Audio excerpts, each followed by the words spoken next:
They told me not to tell you this. Said it would unravel too much, too fast. That once you heard it, you could never go back to sleep. But that's the point, isn't it? There's a name buried beneath the old graveyard oak in Eldon County. The stone is cracked, the soil sunken, and yet beneath that broken earth lies a bloodline history tried to erase. The Aldermore's 5 sons, 5 generations, all dead on their 21st birthday, not murdered, not suicides, just gone. No wounds, no explanation. The heart stops, the breath halts, as if something takes them the moment the clock strikes midnight. Whispers say it's a curse. Locals, if they remember at all, speak only in hushed tones, spitting over their shoulders like it keeps something away. But here's what they don't want you to know: the Aldermore deaths aren't just tragedy. They're part of a deeper pattern, a centuries-old ritual, one not confined to a single family, but replicated in symbols etched across your country's founding documents, your schools, even the dollar in your pocket. This isn't just a ghost story. It's not even about the Aldermores. It's about a system built on sacrifice and obedience. See, every society needs a myth to keep its people in line, but the real control, it hides in repetition, in trauma, in blood. The Aldermores were part of something older than America, older than monarchy. They were marked. Their fate was inherited, not chosen. And what haunts them, what claimed them, might be the same force haunting you. You've felt it, haven't you? That invisible hand pressing on your life. That sense you're watched, managed, predicted. You were never meant to notice. But now that you have a choice: wake up, or vanish like they did. Because this story doesn't end with 5 sons buried under rotting wood. No. This story begins with the truth that something, was feeding off them. And it's still hungry. Let's go deeper. You were told the world was built on freedom. But look closer, and you'll see chains, hidden beneath rituals, disguised as traditions, passed down like heirlooms from men who never knew they were slaves. The Aldermore family didn't stumble into their fate. They were groomed for it. Each son was raised in silence, in shadows. No birthdays, no mirrors after sundown, no clocks allowed in their rooms. Their father never explained why, just rules, warnings, whispers that the family had duties to uphold. But by the time the boys were old enough to ask, it was already too late, because that's how generational control works. It trains you to obey without knowing the command. At 21, the same age America declared independence, the Aldermore sons died. Not one day older, their lives calculated like clockwork. Think that's coincidence? Ask yourself, why 21? In occult numerology, it's the culmination of a soul's first cycle, the number of full initiation. In Freemasonry, it's symbolic of transformation, death of the ego, rebirth of identity. In elite circles, the age of 21 is an adulthood. It's offering, because to the architects of this world, the true ones behind the veil, you're not born free. You're born into a contract. And most men sign it without ever reading the fine print. The Aldermores tried to break it once, 1831. The third son, Elias Rand, changed his name, faked his death, thought distance could save him. He made it to Kentucky, married, started over. And yet, on the night of his 21st birthday, his wife found him in the barn. Cold, still, staring at nothing. The coroner ruled it heart failure. But his heart wasn't diseased. It was taken. You see, when you're marked, your blood becomes currency. And what flows through you feeds something ancient, older than books, older than gods. It doesn't want worship. It wants repetition, patterns, pain, legacy. The Aldermore curse isn't just a mystery. It's a template, a warning. And the deeper we go, the more you'll see this curse is not theirs alone. It echoes in the lives of every man told to keep quiet, obey orders, and never question the pattern. You feel it, don't you? Good. What if I told you the Aldermore family wasn't cursed by misfortune, but chosen by design? Not by gods, not by fate, but by men, hidden, silent, methodical men who engineered bloodlines the way architects design cathedrals, with precision, with intent, and with purpose so dark it can't be spoken aloud without trembling. The Aldermores weren't farmers by chance. They weren't settlers out of necessity. They were placed, strategically, in the exact latitude and longitude where ley lines converge, where electromagnetic fields vibrate just enough to thin the veil between this world and something older, something darker. Their homestead sat atop an ancient burial mound. Before colonists, before tribes, before names. The land was soaked in blood long before they arrived. But they didn't know. They were just playing their part. And that's the secret they never teach you in history class. Land remembers. It holds the screams, the rituals, the offerings, and once it's fed, it wants more. So how do you bind a family to cursed soil? You offer them privilege. You give them land, wealth, social standing. You make them feel chosen. but behind every gift is a leash. And the moment the first Aldermore signed the deed, his lineage became a ledger, a transaction, and the payment would come due every generation, on the 21st birthday always. Now ask yourself, what institution tracks lineage that precisely? What power is obsessed with heritage, blood, and secrecy? Look at elite universities, fraternal orders, private banking dynasties. They don't recruit the talented, they recruit the descended. They preserve bloodlines like sacred relics because within blood is memory, frequency, access. And once you realize that blood can be programmed, that trauma can be passed through DNA like a virus, you understand the true function of generational curses. They're not accidents. They're designs, routines, rituals performed across time. The Aldermores were a ritual in motion. A spell cast through suns, sealed with silence, buried under gravestones no one visits anymore. And maybe it's not just them. Because if trauma is a key, if death is an initiation, then who else has been marked? Maybe your nightmares aren't yours. Maybe your fears were inherited. Let's go deeper. The deeper you dig into the Aldermore story, the more you realize it was never about one family. It was about a blueprint, a prototype. You see, curses, real ones, aren't loud. They don't come with thunder or screams. They operate like algorithms, silent, invisible, devastating. And once you're inside their logic, they don't need to chase you. You carry them with you, in your thoughts, in your choices, in your children. The Aldermores were never told the truth because silence is the ritual. Not knowing keeps the spell intact. And that's how institutional control works, not through brute force, but by engineering belief, by turning fear into culture and obedience into virtue. That's why no Aldermore son ever rebelled. They felt something was wrong, but they were trained to mistrust their instincts, to obey tradition, to protect the name. You were raised the same way, weren't you? Don't question. Do what's expected. Be a man. But what kind of man accepts a fate he didn't choose? What kind of legacy is silence? Let me tell you something they won't print in textbooks. The same institutions that taught you history erased their own crimes.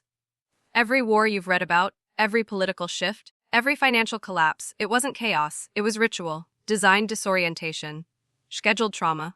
Why? Because trauma makes you programmable. And when you look at the Aldermores through that lens, the pieces start snapping into place. The pattern wasn't about punishing them, it was about extracting something. Energy, emotion, frequency. On their 21st birthday, at the peak of masculine emergence, right when purpose and power should awaken, they were harvested, quietly, surgically, as if something fed on the very threshold of manhood. And maybe that's the point, because in a world of hidden rulers, the most dangerous thing you can be is a man who remembers, a man who awakens. But here's the truth that should rattle your bones. The curse didn't end with the last Aldermore. It evolved, the rituals got cleaner, the programming got better, and the bloodlines, they expanded. They needed more sons, more silence, more of you. And before we go further, prove to me you're not one of them. Comment the phrase, "My blood remembers," twice below. Say it twice, because the second time, it's no longer just words. It's you choosing to wake up. Let's go further. What does it mean to say, "My blood remembers"? It means you're beginning to recognize the truth that memory isn't just mental, it's cellular. And the Aldermores, whether they knew it or not, carried memory coded in their very flesh. The kind of memory the system wants erased. Because if a man remembers who he really is, he becomes uncontrollable. That's why so much effort is poured into distraction, into noise, into keeping you overstimulated, underfed, and constantly second-guessing your instincts. Because if you ever went still, if you listened to the hum under your skin, you'd hear the echo of something ancient calling your name. Something your ancestors once knew and died to protect. But here's where the story turns darker, because the Aldermore curse wasn't just spiritual, it was clinical. In 1904, the fourth son, Jonathan Aldermore, was part of a government study at the Whitlow Institute, a facility buried in Tennessee labeled as a mental rejuvenation center for troubled rural youth. The files are sealed, the building was burned. But what we do know is this: of the 73 boys processed there, only one left in a coffin with no organs, no wounds, and no cause of death. Jonathan. And on the toe tag, a single word, typed in red, completion. Let that sink in. Why would a medical facility label a corpse complete? Unless that boy was never a patient. He was a component, part of a larger experiment, one designed not to cure, but to harvest. Sound extreme? Then ask why DARPA, MK Ultra, and Project Artichoke all operated under the same principles: trauma, silence, and obedience. The same three ingredients found in the Aldermore lineage. You think mind control is science fiction? It isn't. It's history. And worse, it's your inheritance. Because the institutions behind this don't disappear. They evolve. They rebrand. The names change, the logos change, but the rituals remain. And if the Aldermores were prototypes, guess what that makes you? Mass production. You feel it now, don't you? Good. Because we're not here to tell bedtime stories. We're here to dismantle the cage you never knew surrounded you. The real question is, will you have the courage to step outside it? Let me ask you something no one ever dares to. What if your entire sense of reality has been artificially engineered? Not by accident, but by inheritance. What if your fears, your doubts, your limitations were installed, like software, by those who understood exactly how to shape a human soul? That's what happened to the Aldermores. The curse wasn't a spell. It was a system. A cycle of trauma so precisely timed that it replicated the same death, the same silence, the same submission over 5 generations without question. But what if I told you that curse has expanded into a network? A living grid of rituals, frequencies, and false identities stretching across continents, embedded in everything from your holidays to your handheld devices. Sound paranoid? Then you've already been trained not to question. Let's go back to 1942. Fifth son, Henry Aldermore, drafted into the war just months before turning 21. Records show he never made it overseas. Died during pre-deployment evaluation. The official cause? Cardiac arrest. No autopsy, no funeral. But 2 weeks later, buried in the back pages of a military tech journal, a breakthrough in neural mapping sourced from an unidentified biological specimen, described as youthful male and uncommonly compliant. That specimen was Henry. You see, war is never just about territory. It's about experimentation, testing control. The Aldermores were test subjects long before the rest of the world caught up. And once the government realized they could trigger death without wounds, they started asking darker questions. Can thought be erased? Can will be programmed? Can a human soul be edited? The answer clearly was yes. And they didn't stop with Henry. After him, the bloodline went silent. Officially, the Aldermore name vanished from public records. But whispers say it didn't end, it went underground, folded into other lineages, absorbed, diluted, distributed. Why? Because mass control requires mass participation. You don't need a single cursed family anymore when you've made the entire population programmable. And if you've ever felt like something's been stolen from you, your purpose, your power, your primal clarity, it's because it has, piece by piece, dream by dream. And now, we begin the descent into the engine behind it all. The machinery of forgetting, the altar of compliance, and the architects you were never meant to see. There's a silence louder than any scream, a kind that echoes in institutions, in flags, in sacred texts recited without understanding. That silence is by design. It's the sound of a species being made to forget itself. The Aldermores were merely one chamber in a much larger cathedral of control. You need to understand this isn't about haunted families or folklore. It's about infrastructure, psychological infrastructure, spiritual infrastructure, a global system that thrives not on chains or cages, but on belief. And belief is the most dangerous weapon ever created. It starts early. Before your first memory, when you're still soft, open, absorbing, you're given a name, a language, a flag to pledge to, a set of unspoken laws: be small, be good, don't ask, don't feel too much, don't remember. The Aldermore sons were trained this way. Their fathers taught them to fear birthdays, to accept death as destiny, to mistake programming for prophecy.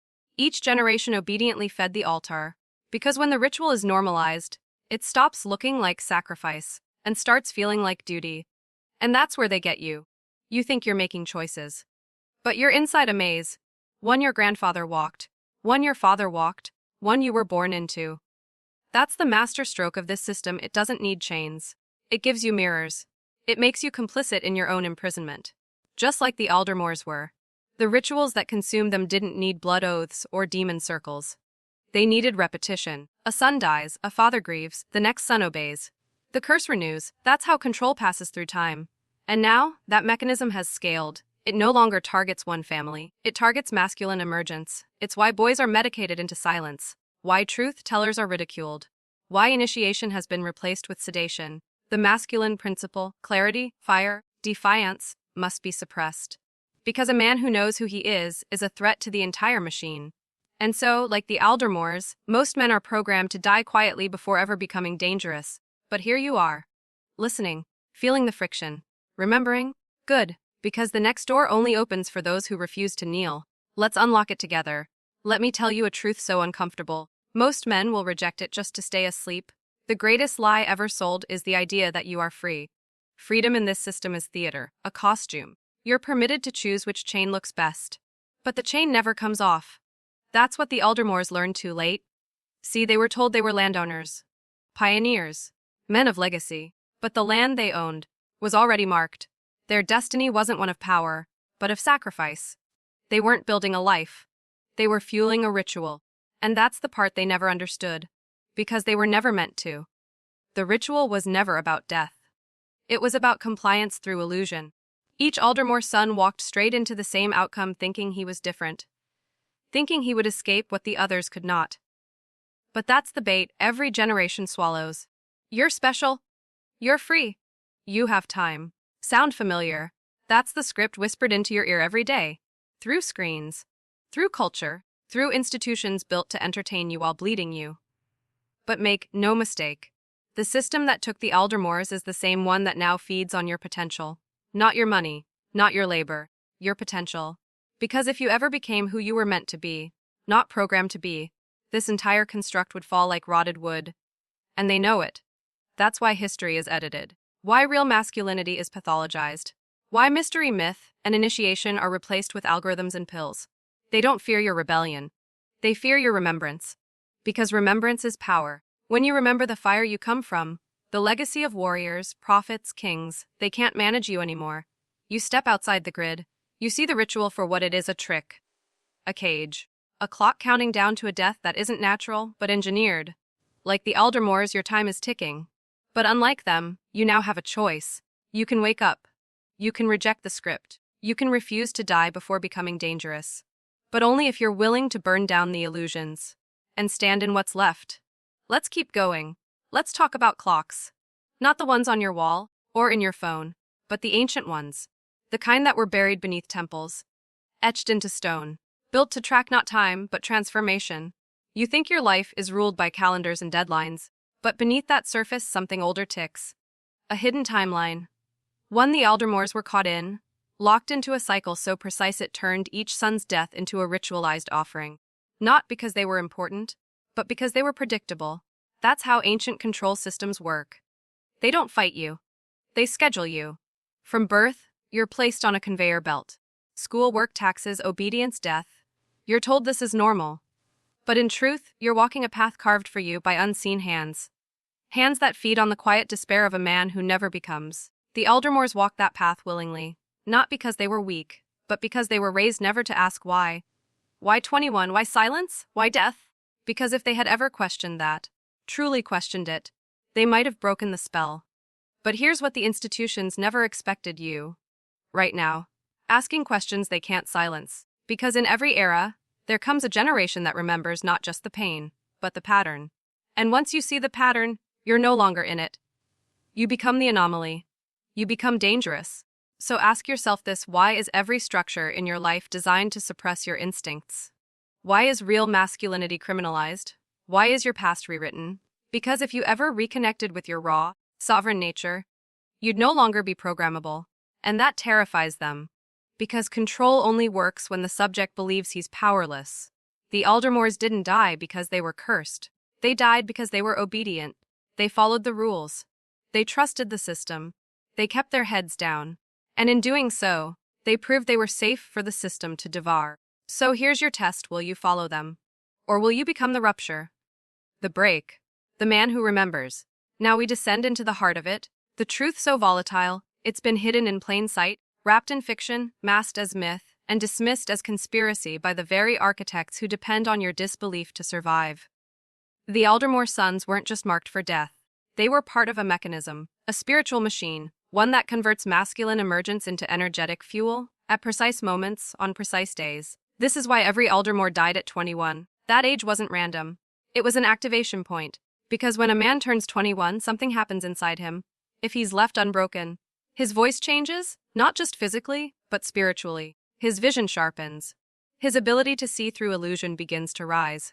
If unmanipulated, this is when he starts asking questions the system cannot answer without crumbling. And that's why the ritual strikes then. It's preemptive, preventative, strategic. Because it's easier to extinguish a fire at a spark than to fight a full blaze. But let's step deeper. What kind of world requires the extinguishing of masculine energy to maintain order?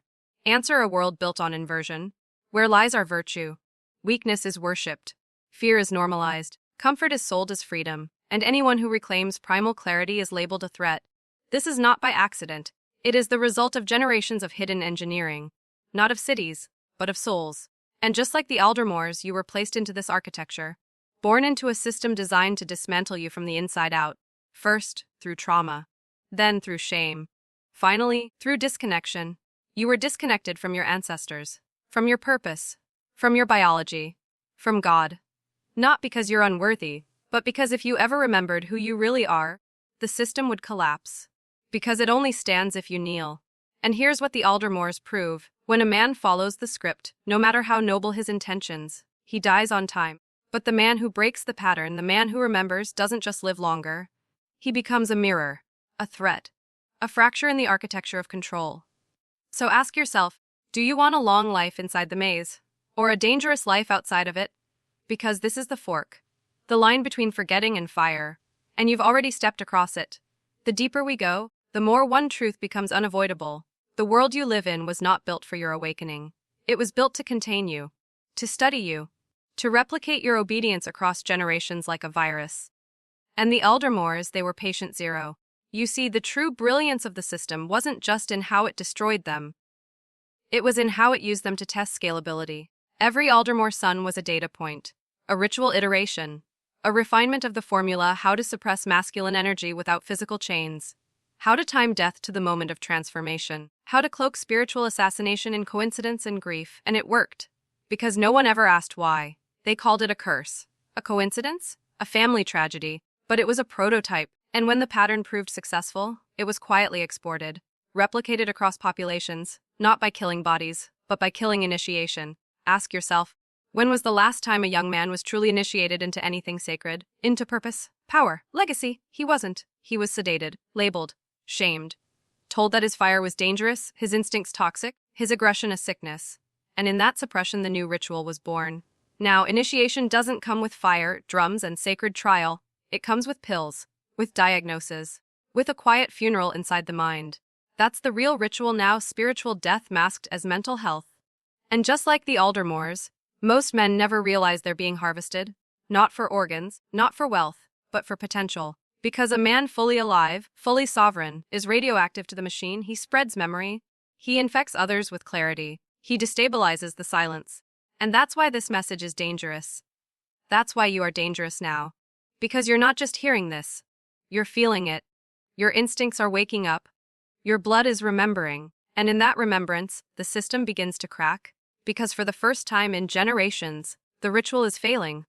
The pattern is breaking. And one man remembering is all it takes to start a fire they can't contain. Let's expose the final layer they never wanted you to see. The engine underneath the ritual. Because everything we've uncovered so far, the Aldermores, the timing, the psychological programming, it all points to one horrifying reality. This isn't human.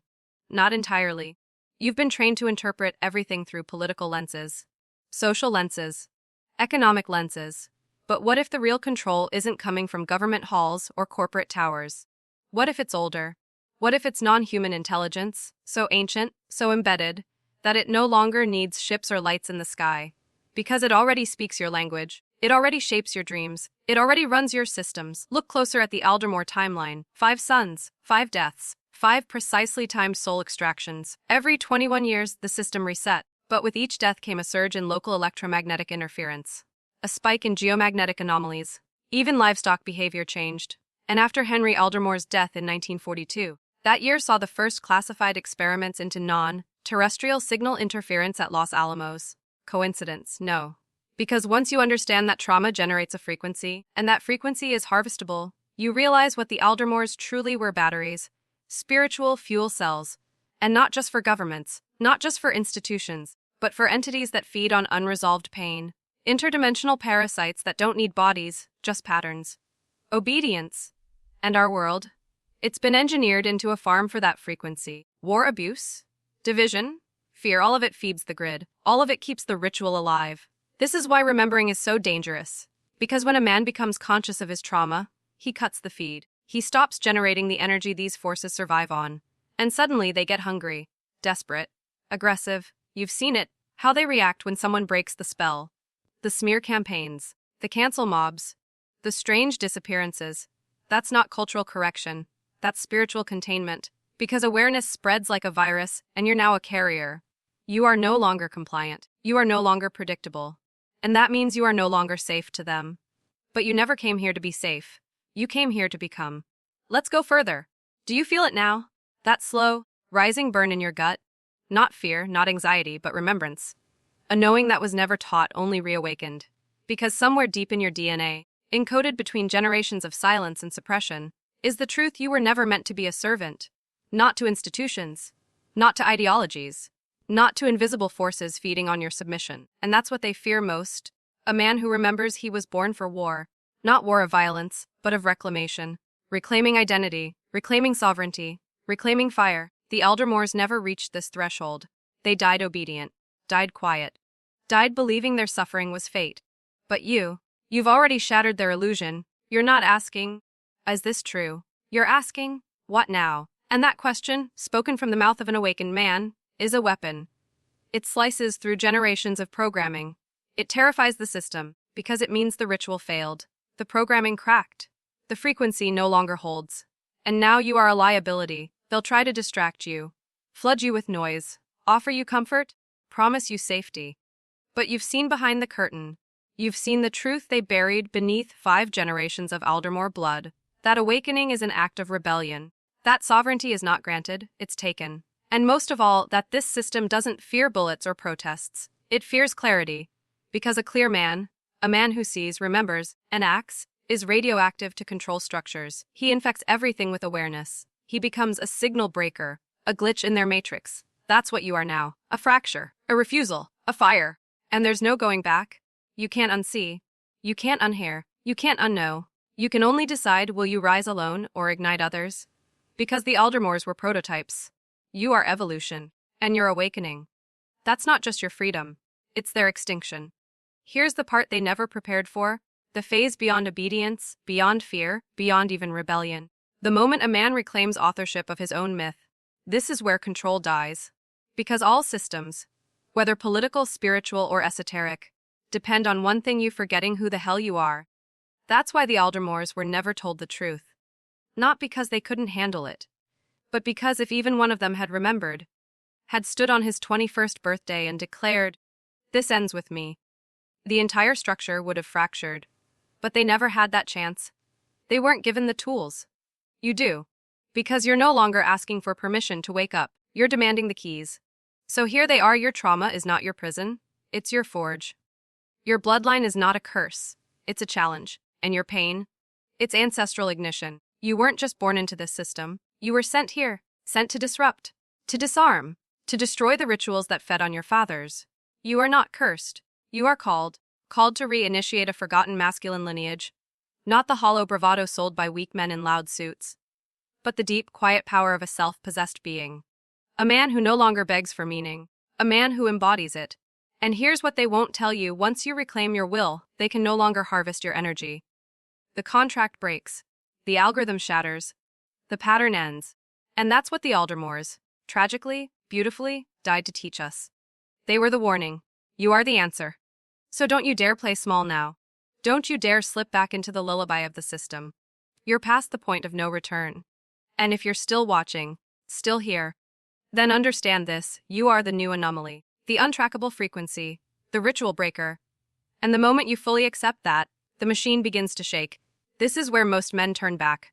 Right here, at the edge of the abyss, when the silence gets too loud.